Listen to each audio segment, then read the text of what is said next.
보내니라. 아멘. 기도하고 하나님 말씀 받겠습니다. 하나님 감사합니다. 예배할 때에 말씀하여 주시고 우리의 마음문이 활짝 열리며 또 귀를 열어주셔서 성령께서 깨닫게 해주시고 가르쳐 주시고 생각나게 하시는 성령의 감동이 있게 하여 주옵소서. 말씀이 우리의 영과 혼과 육을 살리며 길이 되고 빛이 되며 은혜가 되게 하옵소서. 예수님의 이름으로 기도하옵나이다. 아멘. 지금 코로나 팬데믹 이런 상황들을 보면 기독교인들의 수가 점점 감소하고 있다라는 통계가 나오고 있습니다. 소위 가나안 성도들, 교회 나가지 않는 그런 성도들, 그리고 무종교주의자들, 아예 종교를 갖지 않고 탈종교, 종교라는 생각조차 하지 않는 그런 지금 상황이 지금 연출되고 있는데요. 기독교인의 수는 감소하고 있지만 이슬람 교인 또 힌두 교인들 사람들은 점점 증가하고 있다는 사실입니다. 전 세계 약 6,600여 종족이 아직 복음을 한 번도 듣지 못하고 있다는 사실이에요. 여러분 6,600여 종족이 한 번도 안 들었는데 얼마나 많은 종족이 있겠습니까? 그리고 오늘날 세계 1,800개 이상의 이 언어로 성경이 번역되지 않고 있다는 거예요. 최소 15억 명, 지금 75억 명인데요. 15억 명은 자기 언어로 된, 모국어로 된 성경을 읽지 못하고 있다는 거죠.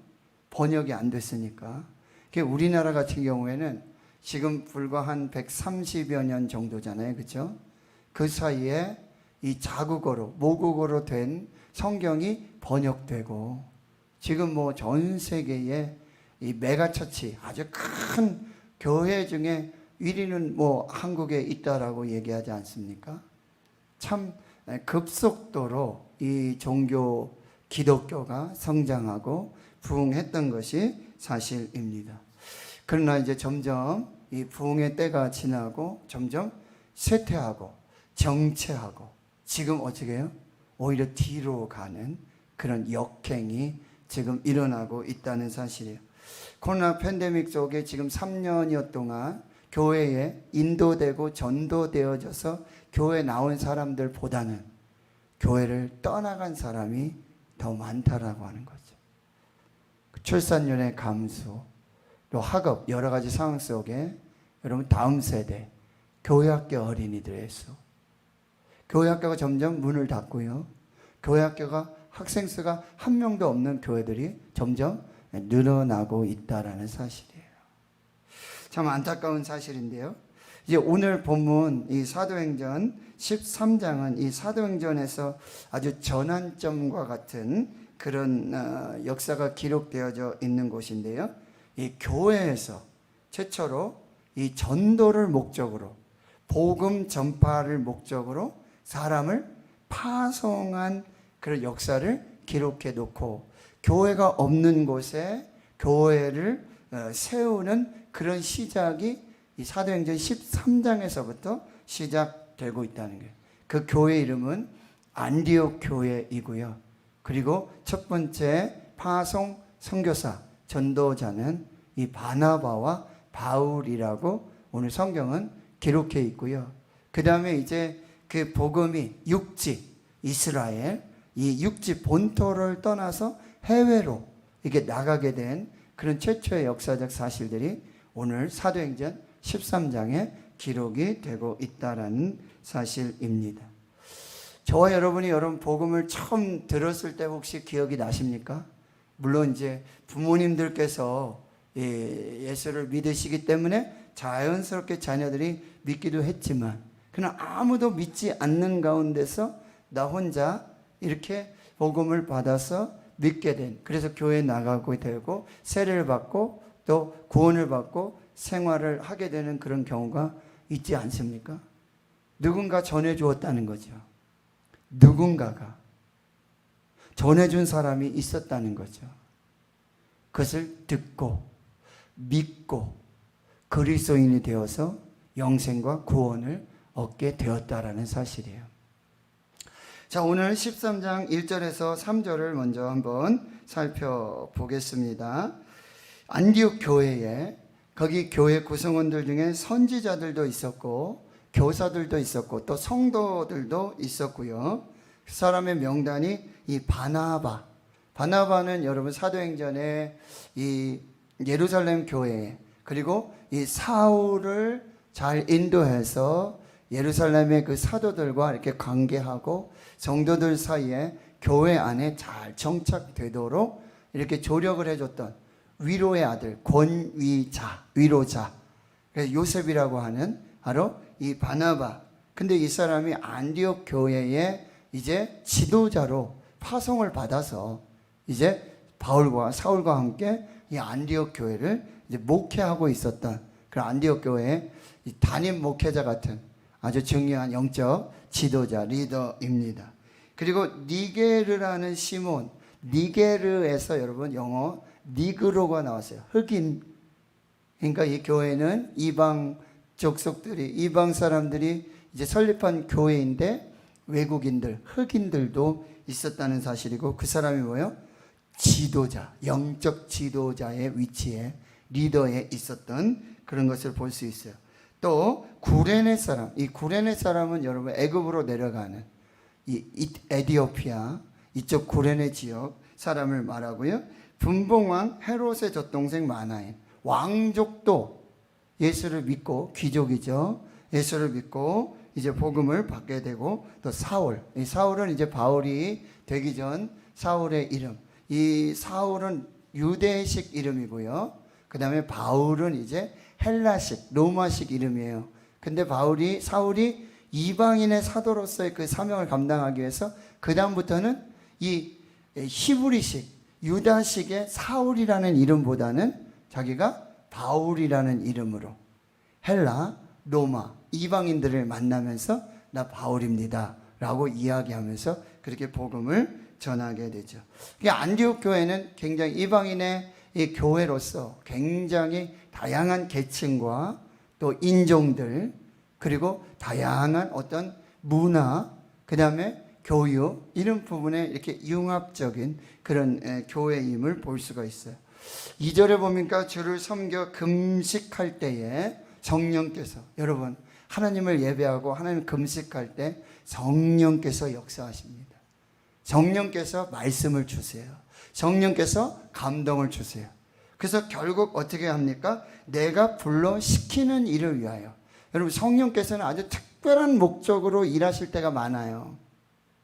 특별한 사역을 위해서, 특별한 교회의 비전을 위해서 성령께서 역사하신다는 거죠. 그래서 바나바와 사울을 따로 세우라. 말씀드렸죠. 바나바는 이 안디옥 교회의 담임 목회자 격이고 이 사울은 굉장히 중요한 영적 동역자예요. 그 교회에 두 사람이 없으면 안 될 정도죠. 근데 교회는 사람이 하는 게 아니라는 거죠. 성령께서 하시는 거고 하나님이 주인이시고 예수님이 주인이신 교회가 돼야 한다는 거죠. 그러면서 이제 성령의 그 역사 속에 더욱더 금식하고 기도하면서 그리고 두 사람에게 안수하여 보내는, 그러니까 성령께서 자기가 하실 일들을 위해 특별한 사역이 뭐냐면 바로 전도, 선교라는 거죠. 거기에 이 두 사람을 선택하게 된다라고 하는 것입니다. 오늘 첫 번째 메시지는요, 교회는 복음 전도를 위해 사람들을 파송하는 교회가 되어야 된다. 교회는 어떻게 해요? 사람들을 잘 훈련시켜서 잘 양육해서 제자가 되게 하고 결국 뭐요? 전도하고 선교하도록 파송하고 그들을 지원하고 격려하고 후원하는 그런 역할. 교회는 영혼 구원의 방주가 돼야 된다. 유람선이 아니라 그냥 믿는 사람들끼리 모여서 매주 교제하고 먹고 지지고 전치하고 물론 중요합니다. 그러나 궁극적인 교회의 사명, 목적은 바로 영혼 구원, 복음 전도에 있다라는 사실. 이거를 항상 기억해야 돼요. 그러니까 전도는, 선교는 선택이 아니라 필수라는 거죠. 교회는 전도 선교가 주 목적, 주 사역으로 세워져야 한다라고 하는 선교적 교회. 선교를 지향하면서 어떻게 하면 복음을 전할까? 어떻게 하면 영혼을 구원할까? 그래서 구제하고, 그 다음에 뭐 바자회도 하고, 여전도회도 하고, 뭐 교제도 하고, 뭐 또 하는 건 다 이유는 마지막 최종 목적은 뭐예요? 영혼을 구원하는 거예요. 다음 세대를 위해서 교육관도 짓고, 뭐 여러 가지 사역들을 하면서 전도사님도 목사님도 초빙하고 교육부서를 규모 있게 아주 잘 이렇게 하는 단 한 가지 이유는 그거예요. 영혼 구원. 이것이 교회의 최종적인 가장 궁극적인 목적이 되어야 한다라고 하는 거예요. 교회를 세워주신 이유, 하나님께서 교회를 세워주신 이유, 영혼들을 구원해서 제자를 만들고 양육하고 그리고 다시 복음을 전파하도록 보내고, 이게 이렇게 순환으로, 영적 선순환으로 계속해서 이루어져야 한다라고 하는 것입니다. 여러분, 결국 이제 4절에 보면 두 사람, 바나바와 바울이 성령의 보내심을 받아. 이게 굉장히 재미있는 표현이죠. 독특한 표현인데, 이 선교사를 보내고 전도자를 보내는 것은 교회가 파송하는 것 같고, 어떤 뭐 전도회가 우리가 화송하겠습니다, 우리가 후원하겠습니다, 그래서 사람이 보내는 것 같지만 성경에서 전도 선교의 주체는 성령이십니다. 즉 하나님이 하시는 거예요. 이것을 교회가 분명하게 인지해야 돼요.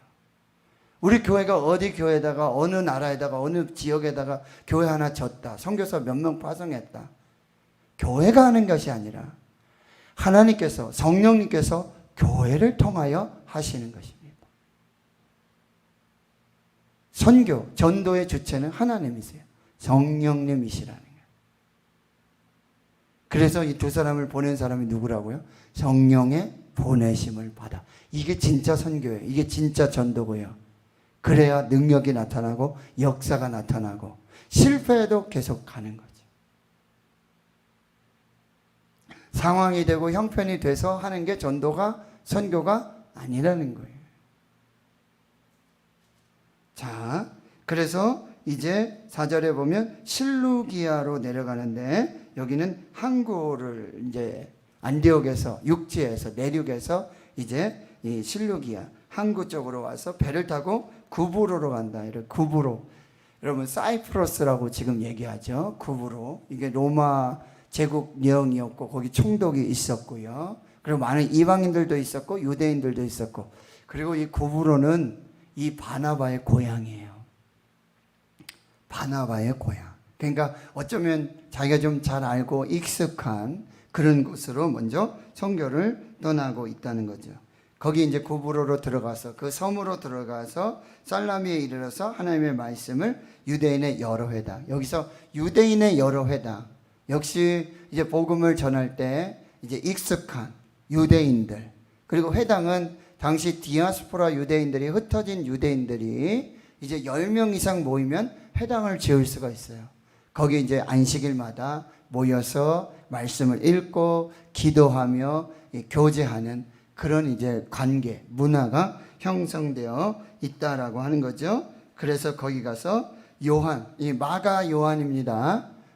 마가 요한을 데리고 수행원으로 함께 출발하게 되고, 온 섬 가운데로 이제 섬을 이제 횡단하면서, 섬을 통과하면서 바보라고 하는 지역에 이르는데, 거기 바예스라고 하는 유대인 거짓 선지자가 있었습니다.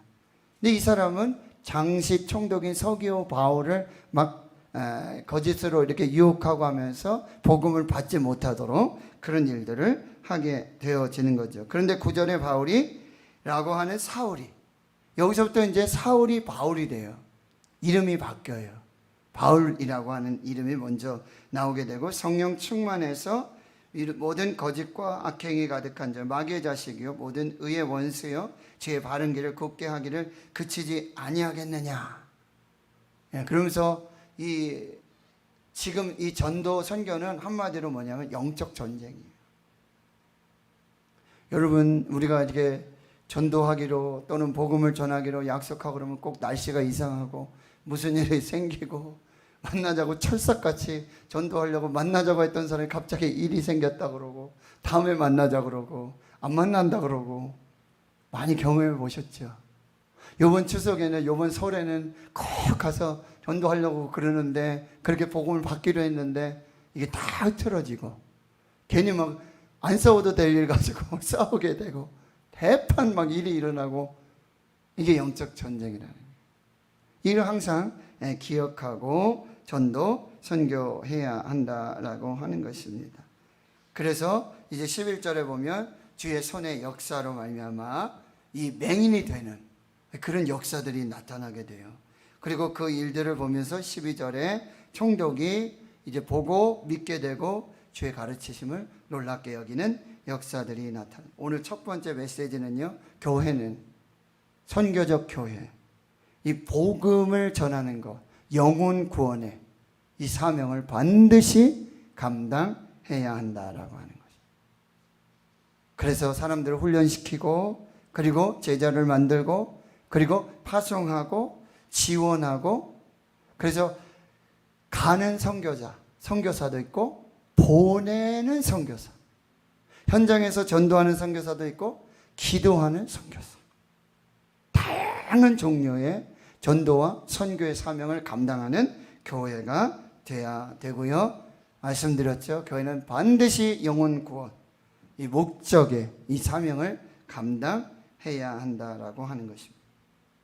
자, 그러면 이제 13장에 이 바나바와 사울의 1차 전도 여행이 쭉 기록되어 있는데 13절에서부터 여러분 보시면 41절까지 13절에서 41절까지 그 유명한 이 바울의 비시디아 안디옥 설교예요. 전도 설교입니다. 13절에 보면 바울과 동행하는 사람들이 이제 바울과 바나바, 그 다음에 누가 있죠? 요한이 있죠. 마가 요한. 바보에서 배를 타고, 이 바보도 역시 사람 바보 같은 놈, 이런 바보가 아니고 지명 이름이 바보예요. 항구예요. 거기서 다시 배를 타고 이제 밤빌리아, 이쪽 터키 내륙으로 이제 들어가게 돼. 혹시 여러분 지도를 한번 이렇게 그려보면서 밤빌리아 버가에 들고 그 다음에 요한은 거기서 그들을 떠나 예루살렘으로 돌아갑니다. 전도 선교 이렇게 어려운 거예요. 같이 출발해도 같이 끝을 맺지 못하는 경우가 많이 있어요. 전도를 같이 갔는데도 다 임무 수행을 하지 못하고 중간에 이렇게 포기하고 돌아오는 많은 사람들이 있다라고 하는 것입니다. 그래서 14절에 보니까 버가에서 더 나가서 이제 비시디아 안디옥. 여러분 여기서 이 바울과 바나바를 파송한 교회가 안디옥 교회잖아요. 그 이쪽에도 안디옥이 있고 여기도 안디옥이 있고 저기도 안디옥이 있고, 이건 이제 로마 황제 그 안티오코스 그런 황제를 이름을 따가지고 로마가 이렇게 제국을 점령하면서 그 지역에 그 황제 이름을 딴 도시를 만드는 거예요. 그래서 안디옥, 여기는 수리아 안디옥이었고 여기는 비시디아 안디옥, 이런 안디옥의 지명이 이렇게 똑같은 이름 같은데도 다른 지명이라고 하는 거예요. 그 다음에 역시 14절에 보면 안식일에 해당에 들어갑니다. 역시 그 지역에도 유대인들이 살고 있었고 안식일을 지키고 해당에 들어가서 복음을 읽는데, 자 15절 보세요. 율법 그리고 선지자의 글. 자, 회당에서 안식일에 할 때 크게 세 부분을 읽습니다. 율법 뭐죠? 모세오경을 말하는 거예요. 구약 성경 중에 모세오경. 그 다음에 선지서의 글들 아시죠? 이사야, 예레미야, 에스겔, 이 선지자의 글들을 읽고, 그 다음에 또 다른 게들은 뭐냐면 시편의 글들을 읽고. 지금 이때에는 신약 성경은 없죠. 복음서로 빗대어는 신약 성경은 지금 없는 상태예요. 그러니까 여기 성경이라는 것은 모든 구약 성경을 지금 말하고 있는 것으로 여러분 이해하시면 되는데, 안식일에 해당해서 여러분 말씀을 전할 때 반드시 세 부분의 종류, 율법서, 모세오경과 선지자의 글과 그리고 시편의 글을 읽고 또 기도하며 교제하도록 그렇게 되어 있다라고 하는 것이지요. 이제 그 안식일에 그런 일들이 있고, 이 회당에는 반드시 회당장이 있었어요. 회당을 관리하고 그 회당에서 어떤 그런 성경을 교육한다든지 이런 걸 총책임하는 그런 회당장이 있게 되죠. 그런데 이제 15절에 보니까 이렇게 안식일에 이 바울과 바나바도 회당에 가서 율법의 말씀, 또 선지자의 글, 시편의 글들을 읽으면서 함께 나누고 난 후에 이제 새로운 사람이 오게 된 거죠. 그 회당에. 그 회당장이 이렇게 물어본 거예요. 만약 할 말이 있으면, 권할 말이 있으면, 당신은 설교자가 이렇게 딱 정해져 있지 않았어요?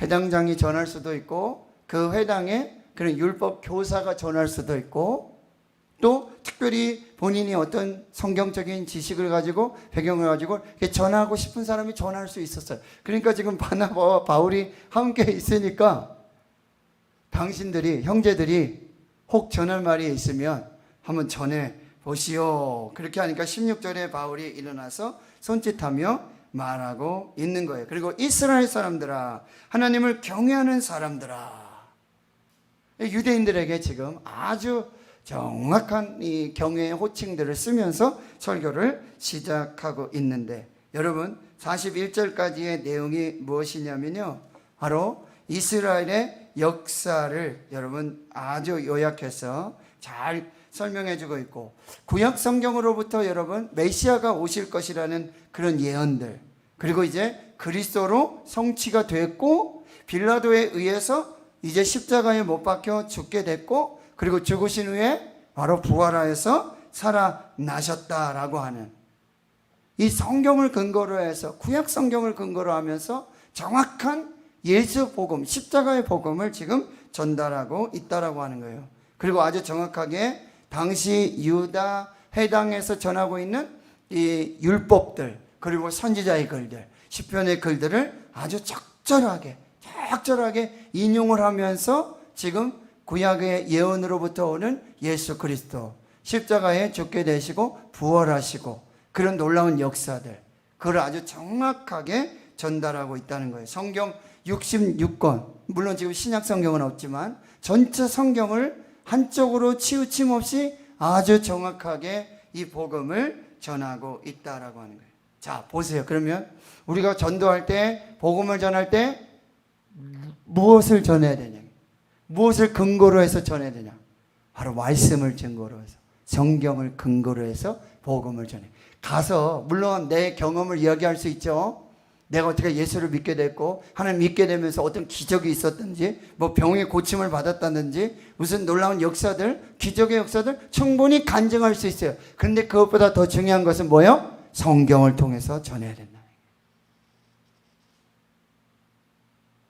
그러니 우리는 성경을 잘 알아야 돼요.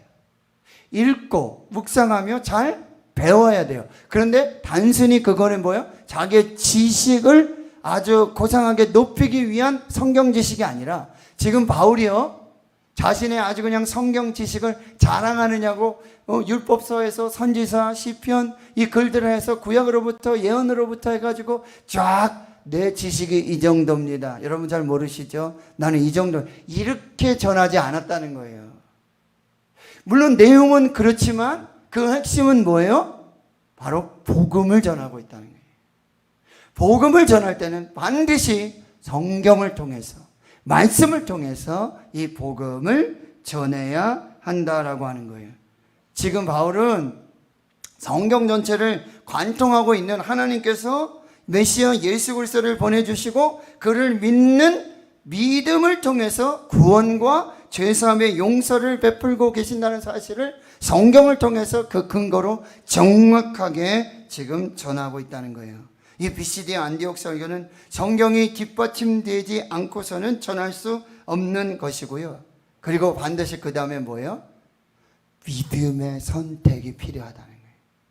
그건 우리가 상관할 바가 아니라는 거예요. 이 사람이 뭐 듣고 어떻게 해야 돼요?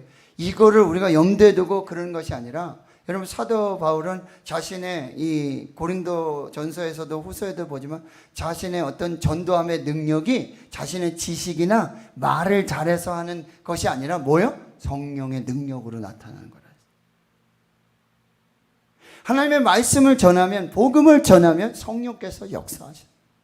그러니까 복음을 전하기 전에 반드시 성령의 도우심을 구하고, 복음을 전한 후에도 반드시 성령께서 열매를 주시기를 기도하고, 성령님께 맡기고 성령께서 나를 도구로 써주시고 성령께서 역사해 주시기를 기도함으로 맡기면서 복음을 전해야 한다라고 하는 거예요. 여러분, 성경 지식이 많이 필요해요.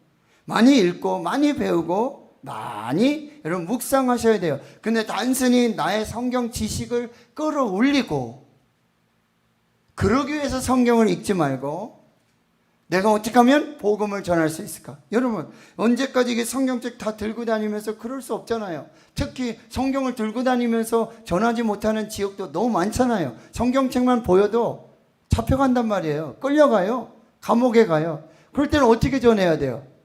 내 마음에 새겨진, 내가 암송하고 있는, 내가 붙들고 있는 주 예수를 믿으라. 그리하면 너와 내 집이 구원을 받으리라. 영접하는 자, 곧 그 이름을 믿는 자들이 하나님의 자녀가 되는 권세를 주셨으니, 말씀이 육신이 우리 가운데 거하시며 우리가 그 영광을 보니 아버지의 독생자의 영광의 은혜와 진리가 충만하더라. 하나님이 세상을 이처럼 사랑하사 독생자를 주셨으니 이는 저를 믿는 자마다 멸망하지 않고 영생을 얻게 하려 함이니라.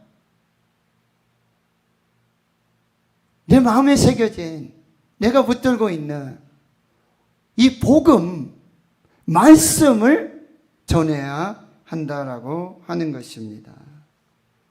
그러니까 우리는 더 열심히 말씀을 읽고 배우고 묵상하고 암송하고 마음에 새겨서 반드시 어때를 위해서? 이 영혼 구원의 때를 위해서, 복음 전도를 위해서. 여러분, 우리가 수요일날 전도하고 그럴 때 언제 성경책 이따만한 거 들고 다니고, 자 보세요, 이거 언제 합니까? 우리가 정말 마음에 새기고 우리가 붙들고 내가 구원받은 말씀, 내가 은혜 받은 말씀, 예수 복음, 그 말씀을 전해야 한다라고 하는 거예요. 여러분, 기도합니다. 저와 여러분의 성경 지식이 나를 좀 우쭐대게, 나를 좀 돋보이게 만드는 그런 지식이 아니라 반드시 영혼 구원에 꼭 쓰여지는 성경의 지식이 될 수 있기를 축원합니다. 그래서 여러분, 말씀을 정말 성경 지식을 적절하게 사용해서 이 복음을 전할 수 있어야 한다라고 하는 것입니다. 자, 그러면 여러분, 이제 마지막 세 번째는요, 이 말씀을 듣고 이 복음을 듣고 계속해서 듣고 싶은 사람, 호의적인 사람이 있는 반면에 반대하는 사람들도 있다는 거예요. 자, 오늘 13장 42절을 보십시오. 이제 그 비시디 안디옥 설교가 끝났어요. 그리고 그들이 나갈 때 사람들이 청하되 다음 안식일에도 이 말씀을 하라. 이렇게 복음에 관심이 있는 사람이 있어요. 다음 안식일에도 와서 우리한테 좀 이 얘기를 좀 해줘라. 듣고 싶다. 그래서 여러분 43절에 보면 해당의 모임이 끝난 후에도 유대인과 유대교에 입교한 경건한 사람들이 많이 있는데, 이건 뭐 유대인들도 그렇지만 유대교에 입교한, 이게 이방인들이에요. 그런데 유대교로 개종한 그런 사람들이 바울과 바나바를 따르면서 두 사도와 더불어 이제 그 복음에 대해서, 진리에 대해서, 말씀에 대해서 계속 나누고 교제를 하게 되는 거죠. 그럴 때 어떻게? 항상 하나님의 은혜 가운데 있으라 라는 또 권면의 말씀들을 주게 되고, 44절에 보세요. 그 다음 안식일에 온 시민이 거의 다 하나님의 말씀을 듣고자 모여요. 참 대단한 역사죠. 누가 하시는 거예요? 바울이 말을 잘했을까요? 바울의 지식이 아주 뛰어나서 그랬습니까? 성령 하나님이 하시는 거예요. 성령께서 역사하시는 거예요. 그러니까 하나님의 말씀을 다 듣고자 모여요. 그런데 여러분 45절에 유대인들은요, 이 무리를 보고 시기가 가득합니다.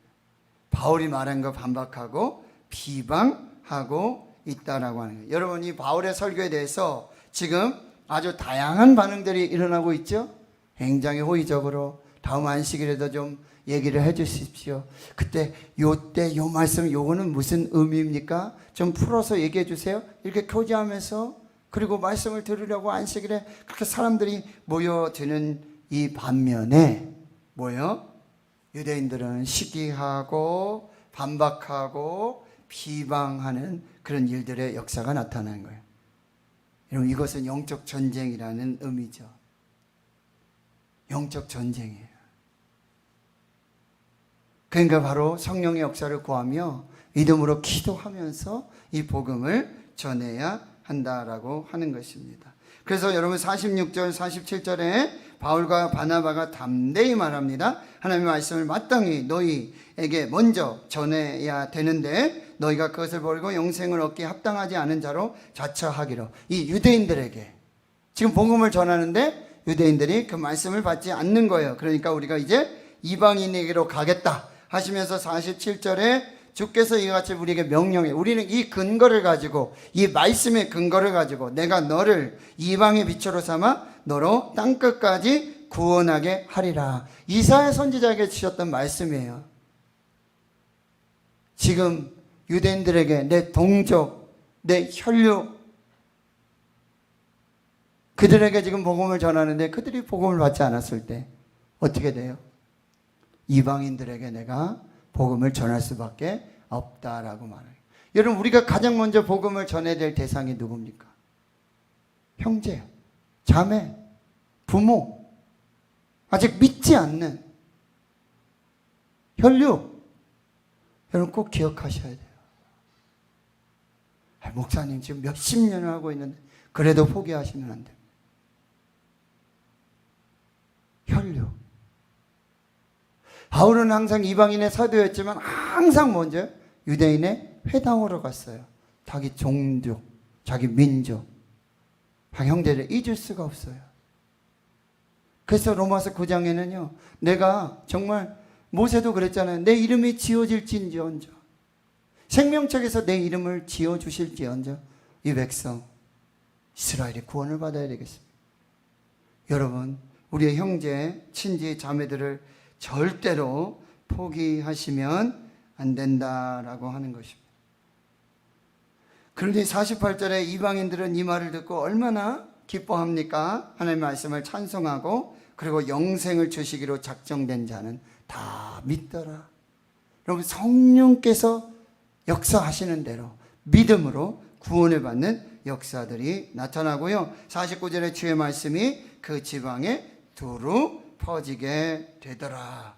그런데 여러분 50절에 보면은 유대인들이 경건 귀부인들, 신의 유력자들을 선동해서 바울과 바나바를 박해하고 그 지역에서 쫓아내고 있다니. 우리 선교사님들 보면 뭐예요? 중국에서 막 추방당하시죠. 아프리카에서 막 추방당하시죠. 그런데요, 기가 막힌 사실은 뭐예요? 가서 수십 년간, 몇 년간 정말 그냥 온 마음을 다해서 다 간이고 쓸개고 뭐고 다 주고 그렇게 사랑으로 베풀었던, 그래서 한 명 제자를 세웠을까? 형제를 세웠을까? 딱 했는데 이 형제가 배반을 하죠. 배신을 하는 거예요. 고소하고. 그래서 교회고 뭐고 다 뺏기고 전 재산 다 잃고 그냥 몸 하나만 이렇게 귀국하시는 선교사님도 계시지 않습니까? 여러분, 선교는, 전도는 영적 전쟁이라고 하는 거예요. 잘 받아들이는 사람도 있지만, 호의적인 사람도 있지만, 비방하고 시기하고 박해하고 핍박하는 많은 사람들이 있다라고 하는 것입니다. 결국 51절에 보면 이 두 사람이 그들을 향하여 발에 띠끌을 떨어버리고 이고니온으로 가게 되어지는 것이지. 그러나 제자들은 그 기쁨과 또 성령의 충만함으로 계속해서 이 복음을 전하고 있다라는 사실입니다. 하나님 성도 여러분, 성경은 말씀하죠. 때를 어떤지 못 어떤지 전파하라. 말씀을 전파하라. 에스겔 선지자 뭐예요? 듣든지 아니 듣든지. 이사야 선지자가 똑같이 말해요. 네가 가서 전해도 네 동족 이스라엘이 듣지 않을 거예요. 하나님의 말씀이라고 전해도 아무도 듣지 않을 거예요. 그래도 가라. 그래도 전해야 한다라고 말씀하고 있어요. 여러분, 저와 여러분도 전도하다 보면 참 그쵸? 또 우리가 어떤 경우 우리 장례식에 언제 누구 우리 장례식에 갔었는데 그쵸? 조문하고 나오는데 그 마침 횡단보도에 차 한 번 세웠다고 그 옆에 아저씨들 얼마나 교회가 말이야. 교인들이 참 너무나 속상할 때가 많잖아요. 예수 믿는 거, 교회 다니는 거, 목사라는 거 이런 것 때문에 괜히 정말 너무나 그런 반대를 당하고 박해를 받을 때가 있다라는 거예요. 그럼에도 불구하고 저와 여러분 낙심하지 말고 한번 웃어드리고 죄송합니다 한번 얘기하고 다음부터 저 잘하겠습니다 얘기하고 어찌하든지 복음을 전할 수 있다는. 여러분, 우리가 복음을 전하다가 거절을 당할 수 있습니까? 없습니까? 있습니다. 이거 이상한 일이 아니에요. 선지자들도 그랬고 지금 바울도 그랬고요. 복음 전하다가 돌에 맞아 죽을 뻔한 사람들도 많이 있고요. 뭐 호적을 파고 그렇죠? 집에서 쫓겨나고. 저도 처음에 교회 다닌다고 성경책 들고 들어가다가 형님한테 걸려가지고 저 터지고 쫓겨나고. 저희 집 그 전세 할머니가 무당 할머니여가지고 주일 아침마다 대문 밖에서 얘가 교회를 가는지 안 가는지 이거 회초리 들고 보고 있고, 그럼 저기 한 100m 떨어진 거기에 담에다가 옛날엔 그 성경책이 빨간색으로 이렇게 돼 있었잖아요. 어디서 봐도 다 알잖아요. 근데 그 성경책 숨겨놓고 토요일날 교회 갔다가 그 숨겨놓고 집에 들어갔다가 형님들 엄마한테 교회 간다면 혼나니까 친구네 집에 일찍 놀러 간다고 속이고. 수련회 가는데 어떻게 가요? 학교에서 임원 수련회 간다고 속이고 수련회 가. 근데 그 수련회 가서 성령을 받고 방언을 받고 영안이 열려주고 내가 이제 예수 위에 살겠다. 그 일들이 그런 삶 속에서 상황 속에서 이루어진다라고 하는 것입니다. 여러분, 복음 전하다가 핍박 당할 수 있어요. 그리고 두 번째는요, 여러분, 하나님은 우리가 복음을 전할 때마다 이 사람이 다 회개하고 돌아오고 바울처럼 베드로처럼 막 5,000명이 돌아오고 3,000명이 돌아오고 막 열매를 맺고 막 이런 거를 하나님이 원하시는 것이 아니라는 거예요. 하나님께서 말씀하시는 거는 우리에게 위임 명령을 주셨어요. 하늘과 땅의 모든 권세를 주셨고 너는 가서 모든 민족을 제자로 삼아 아버지와 아들과 성령의 이름으로 세례를 주라. 내가 너에게 분부한 모든 것을 가르쳐 지키게 하라. 그런데 그런 사람들, 그런 교회에 내가 세상 끝날까지 너희와 항상 함께 있으리라. 복음 전하는 자들에게, 선교하는, 전도하는 교회에 하나님이 함께 하세요. 끝날까지 함께 하세요. 그런데 우리가 이런 명령을 받았어요. 하나님께서 원하시는 것은 이 명령에 순종하느냐 순종하지 않느냐 이걸 보시는 거예요. 결과를 보고 이만큼 선교했으니까 이만큼, 물론 우리가 그 명령에 순종하면 반드시 열매가 있습니다. 결과를 하나님이 주십니다. 성령께서 기뻐하시는 일이고 성령께서 함께 하시는 일이고 성령의 역사로 반드시 복음은 전하여지게 돼 있어요. 열매가 맺어 있어요. 순교를 당하더라도 그 하늘의 미랄이 썩어 죽으면은 열매를 맺도록 되어 있습니다. 근데 우리에게 요구하시는 것은 그 명령이에요. 하나님이 가장 기뻐하시는 영혼 구원, 복음 전도를 순종하느냐 순종하지 않느냐. 오직 성령이 너에게 임하시면, 성령이 임하신 이유, 성령의 권능, 성령이 너에게 임하시면 너희가 권능을 받고, 그 다음에 뭐예요? 성령이 임하면 권능이 와요. 그 능력 가지고 뭐 하라고요? 유대와 사마리아와 땅끝까지 이르러 증인이 되라. 순교해라. 이게 성령 주시는 이유다. 라고 말씀하고 있다라면 아버지께서 나를 보내신 것 같이 나도 너희를 보내라. 예수님은 이 땅의 최초의 선교사님이세요. 하나님으로부터 파송받아 보냄을 받은 최초의 선교사. 우리도 이제 하나님께서 예수 그리스도를 보내셨고, 그리고 예수 그리스도께서는 성령과 함께 우리를 보내신다라는 사실. 자, 그래서 사도행전 9장 31절 말씀. 평안하여 든든히 서가고 주를 경외함과 성령의 위로하심으로 날마다 구원받는 수가 더하여지는 교회. 날마다 구원받는 수가 더하여지는 교회. 사도행전 2장 47절에도 날마다 구원받는 수가 더하여지는 교회. 이것이 바로 우리 교회를 세우신 하나님의 궁극적인 목적이라고 하는 것. 로마서에 다시 한번 말씀드립니다. 여러분, 주의 이름을 부르는 자는 다 구원을 받는다고 그랬는데, 주의 이름을 부르는 자는 다 구원을 받는다고 그랬는데, 믿지 않는 자를 어찌 부르겠느냐?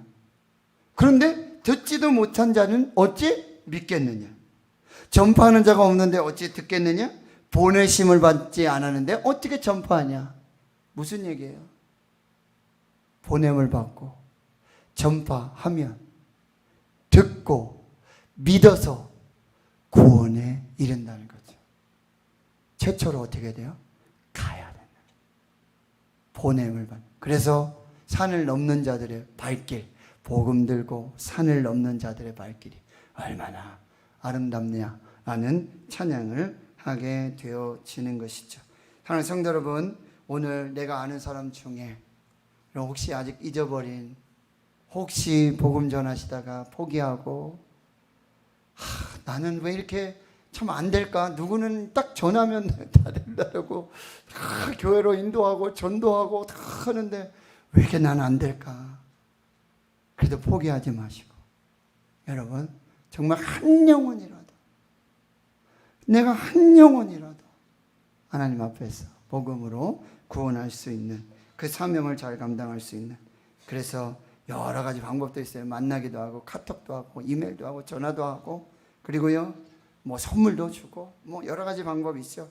근데 만나기 전후에는 반드시 기도하시고 성령의 은혜로 하나님 역사해 주십시오 라고 기도하시고, 여러분 복음을 전할 수 있도록 성경도 열심히 읽으시고 마음에 새기시고 말씀 붙들고 그렇게 하고, 여러분 여러 가지 만남들 상황 속에 여러분 의도적인 기회의 만남의 그 상황들을 여러분이 만드셔야 돼요. 그래야 할 때 성령께서 더 역사하시고 은혜로 놀라운 일들을 이루어 주실 줄 믿습니다. 여러분 오늘 교회는 반드시 전도 선교하는 교회가 되고, 전도 선교할 때는 반드시 성경 말씀을 전해야 하는 것이고, 그리고 반드시 핍박과 또 좋은 그런 일들이 영적 전쟁이라는 사실, 그러나 때를 얻든지 못 얻든지 우리 힘써 영혼 구원에 최선을 다하는 우리 교회 또 저와 여러분 될 수 있기를 주의 이름으로 축원합니다. 하나님 감사합니다. 오늘 또 말씀 붙들고 나아갑니다. 우리 교회가 전도 선교를 포기하지 않도록 코로나 팬데믹 중에서도 하나님 이제 다시 전도 선교의 문을 열어주시고 주의 성도들의 전도의 그 성령의 강력한 부르심과 그 성령의 역사를 허락해 주시옵소서.